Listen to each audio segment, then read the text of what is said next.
Hello, જય શ્રી કૃષ્ણ, જય ગિરનારી। જો અમે આવી ગયા છીએ વનવગડામાં। આ બાળકો હા જંગલમાં આવી ગયા છીએ અને આપણે લેવા જાય છીએ નાગરમોથ। જો મળી જાય તો વાળનું તેલ બનાવવા માટે નાગરમોથ લેવા જઈ રહ્યા છીએ। મળે ને તો અહીંયા અમારે હોય છે। હવે જોઈ છીએ પાણી ખાડા ભર્યા ને ડાર છે ને ત્યાં હશે।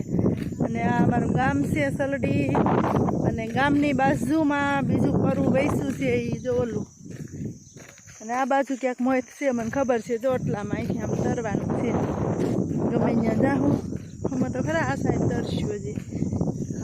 હા આ દાર જો ભઠ્ઠીનો અહીંયા કેડાય છે મજા મજા। હાલો ગામડાની મોજ। અત્યારે 5:30 પોણા 6 થયા ને તો એવડો તડકો છે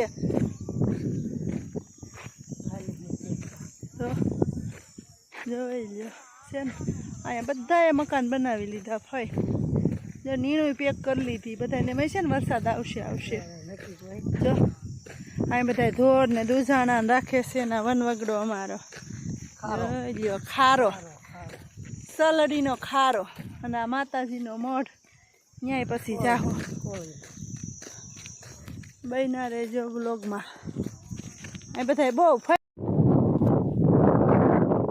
જોઈ લો અમારા સલડી ગામનું તળાવ અત્યારે ખાલી ખમ પડ્યું છે। પાણીની બાટલા ઓલી ક્યાંથી હતી ને અમારે ઓલા વીઆઈપી બેન ત્યાં છે આ તળાવનો પાળો છે સામે ગામ દેખાય છે।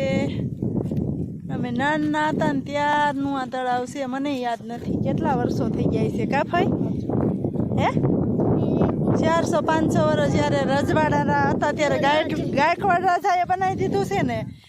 ગાયકવાડ રાજાએ અહીંયા તળાવ બંધાવેલું છે 500 વર્ષ જૂનું તળાવ છે 900 વીઘાની અંદર।